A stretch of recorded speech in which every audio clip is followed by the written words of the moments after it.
सोचिए, जब दुनिया की दो सबसे बड़ी जनसंख्या वाले देश भारत और चीन किसी मुद्दे पर एक साथ खड़े हो जाएं, तो दुनिया की राजनीति में क्या भूचाल आ सकता है। अमेरिका के टैरिफ के खिलाफ भारत को चीन का सीधा और खुला सपोर्ट मिलना क्या सिर्फ एक व्यापारिक फैसला है या फिर इसके पीछे कोई गहरी रणनीति छिपी है? क्या ये कदम आने वाले दिनों में वैश्विक शक्ति संतुलन को हिला देगा? और सबसे बड़ा सवाल, ट्रंप को भारत की ताकत का एहसास कराने के पीछे चीन का असली मकसद क्या है? आज हम इस पूरी कहानी के परत दर परत सच को खोलेंगे, जहां दोस्ती, राजनीति और पावर गेम सब एक साथ खेल में हैं। लेकिन सबसे पहले जो भी इंडियंस हैं, वो कमेंट्स में जय हिंद जरूर लिखे।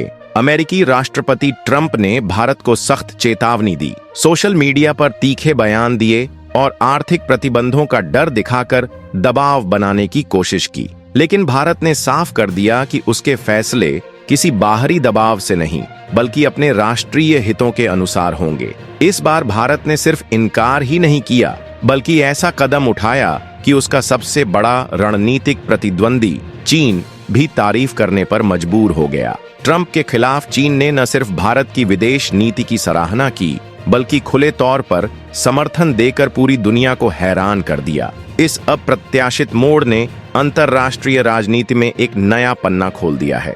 आखिर ये कैसे हुआ और इसके पीछे की असली कहानी क्या है, यही हम आपको इस वीडियो में विस्तार से बताएंगे। तो जुड़िए हमारे साथ। अब आइए उस किस्से पर जिसने दुनिया की सबसे ताकतवर ताकत अमेरिका को भी दोबारा सोचने पर मजबूर कर दिया। मामला कुछ यूं था कि डोनाल्ड ट्रंप ने खुले मंच से भारत को कड़ा अल्टीमेटम दे दिया, साफ चेतावनी। अगर भारत ने रूस से कच्चा तेल खरीदना जारी रखा तो उस पर सख्त आर्थिक पाबंदियां लगाई जाएंगी। सिर्फ यही नहीं, उन्होंने 25% टैरिफ लगाने का ऐलान कर अमेरिका की ओर से दबाव बनाने की पूरी कोशिश की। यह दरअसल एक तरह की आर्थिक ब्लैकमेलिंग थी। मकसद था भारत को डराकर रूस से दूरी बनवाना और अपने खेमे में खड़ा करना।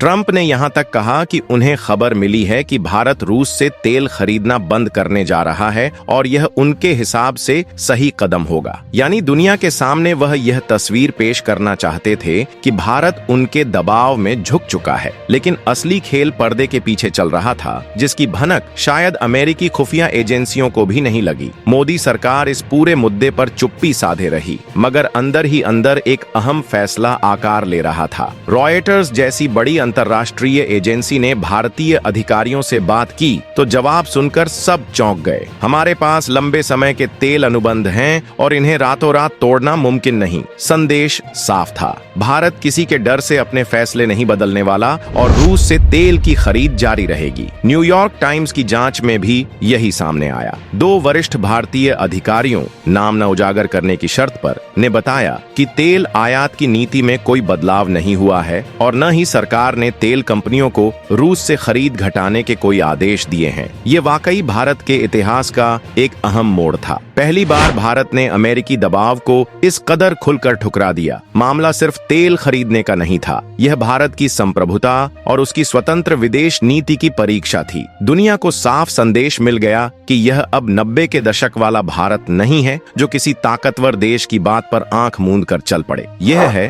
2025 का नया भारत, जो हर फैसला खुद करता है, चाहे सामने कितनी भी बड़ी ताकत क्यों न खड़ी हो। लेकिन असली सवाल यह है, आखिर भारत ने अमेरिका जैसे सुपर पावर से सीधी टक्कर लेने का खतरा क्यों उठाया? इसके पीछे महज दोस्ती निभाने का भाव था या फिर कोई गहरी सोच समझकर बनाई गई रणनीति? जवाब छिपा है 3 मजबूत कारणों में। पहला कारण, आर्थिक फायदा। रूस से मिलने वाला कच्चा तेल न केवल उच्च गुणवत्ता वाला है, बल्कि अंतरराष्ट्रीय बाजार की तुलना में काफी सस्ता भी पड़ता है। ऐसे देश के लिए जो अपनी जरूरत का 85% से अधिक तेल आयात करता है, यह सौदा अरबों डॉलर की बचत है। इससे न केवल पेट्रोल डीजल की कीमतें नियंत्रण में रहती हैं, बल्कि महंगाई पर भी अंकुश लगता है और विदेशी मुद्रा भंडार सुरक्षित रहता है। दूसरा कारण, रणनीतिक तेल भंडार। हर बड़ा देश भविष्य के संकट जैसे युद्ध या वैश्विक आपूर्ति संकट के लिए तेल का बड़ा भंडार रखता है। सस्ते रूसी तेल ने भारत को यह मौका दिया कि वह अपने स्ट्रेटेजिक रिजर्व को भर ले। यह ऊर्जा का ऐसा गुप्त हथियार है जो मुश्किल वक्त में देश को महीनों तक ऊर्जा संकट से बचाए रख सकता है। तीसरा कारण, स्वतंत्र विदेश नीति। भारत यह दिखाना चाहता था कि वह किसी एक गुट गुट के साथ बंध कर नहीं चलेगा। अमेरिका से दोस्ती भी होगी और रूस से दशकों पुराना रिश्ता भी निभेगा। कूटनीतिक भाषा में इसे मल्टी अलाइनमेंट कहते हैं, सबसे रिश्ते रखना लेकिन अपने हितों को सर्वोपरि रखना। भारत ने G7 देशों की $60 प्रति बैरल की प्राइस कैप का भी पालन किया, मगर चालाकी से रूस से इससे भी कम कीमत पर तेल खरीद लिया। न अंतर्राष्ट्रीय नियम टूटे,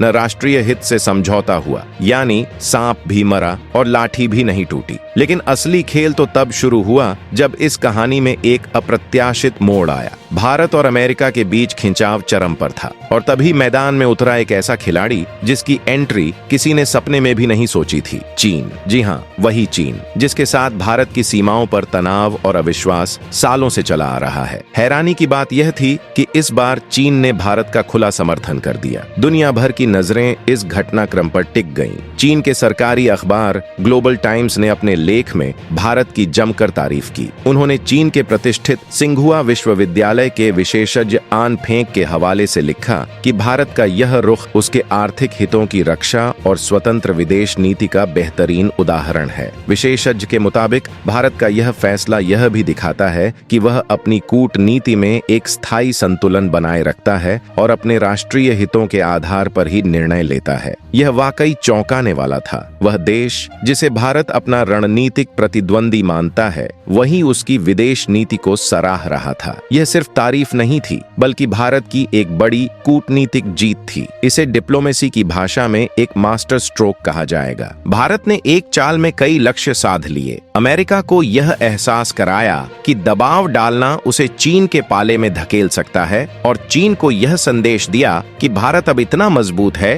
कि दोनों महाशक्तियों के बीच संतुलन साध सकता है बिना किसी के मोहरे बने। चीन की यह सराहना असल में कोई दोस्ती का तोहफा नहीं थी, बल्कि उसकी अपनी मजबूरी का नतीजा थी। बीजिंग खुद भी अमेरिकी दबाव की राजनीति का सामना कर रहा है और वह नहीं चाहता कि भारत जैसा बड़ा और असरदार देश पूरी तरह वॉशिंगटन के पाले में चला जाए। भारत ने इस स्थिति का फायदा उठाते हुए खुद को एक ब्लॉक बैलेंसर के रूप में पेश कर दिया, यानी ऐसी शक्ति जो किसी एक गुट का हिस्सा न बनकर दोनों के बीच संतुलन बनाए रखे। अब स्थिति यह है कि भारत का समर्थन पाने के लिए अमेरिका और चीन दोनों को बराबर मेहनत करनी पड़ेगी। ट्रंप की सख्त चेतावनियां, भारत का सीधा और निडर जवाब और उसके बाद चीन की अप्रत्याशित प्रशंसा, इन सब ने मिलकर वैश्विक राजनीति की स्क्रिप्ट ही पलट दी। इसने साबित कर दिया कि भारत अब केवल एक बड़ा बाजार नहीं, बल्कि एक उभरती हुई महाशक्ति है जो अपनी किस्मत खुद लिख रही है। यह था भारत के कूटनीतिक ब्रह्मास्त्र का प्रदर्शन, एक ऐसा हथियार जो खुलकर कम दिखता है लेकिन वार में सटीक और घातक साबित होता है। यह नो प्रेशर नो सरेंडर नीति का ट्रेलर था, जिसमें साफ संदेश है कि भारत आर्थिक दबाव के सामने झुकने वाला नहीं है। 25% टैरिफ की धमकी के बावजूद भारत अपने फैसले से टस से मस नहीं हुआ। उसने बड़ी रणनीतिक कुशलता से अमेरिका और रूस के बीच संतुलन साधते हुए अपने भू राजनीतिक हित सुरक्षित रखे। यह वही छुपा हुआ संतुलन प्लान है जिसने दुनिया भर के रणनीतिकारों को हैरान कर दिया है। आज भारत उस मुकाम पर खड़ा है जहां वह अमेरिका, रूस और चीन जैसे दिग्गजों के बीच बारीकी से संतुलन बनाते हुए अपने राष्ट्रीय हितों को सर्वोपरि रख सकता है।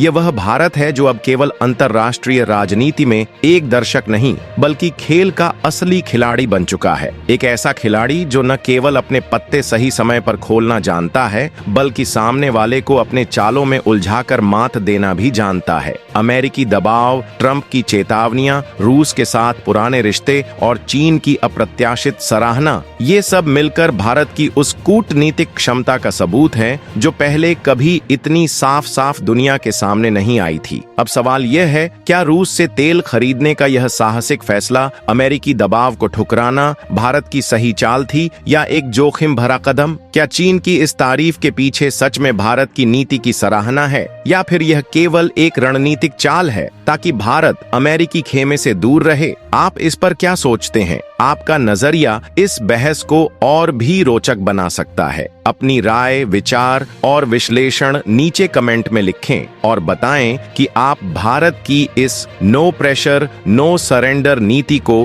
किस तरह देखते हैं।